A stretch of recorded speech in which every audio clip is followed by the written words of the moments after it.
The following video is a screen capture of supports being placed on the 3D Hub's Order 2,039,029. The PreForm software will produce a form build file used to send instructions to the Form2 3D printer. The following parameters will be used to print the 3D model. Total volume with supports equals 87.06 milliliters, layers equals 1198, print time approximately 9 hours, 57 minutes, black material at 0.5 mm resolution. The following are the details related to the support structures placed on the 3D model.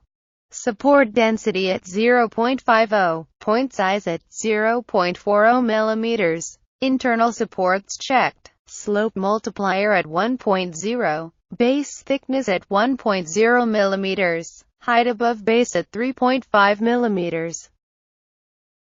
For printing on the Form2 3D printer, please email us at design.create.3d@gmail.com. Thank you for watching.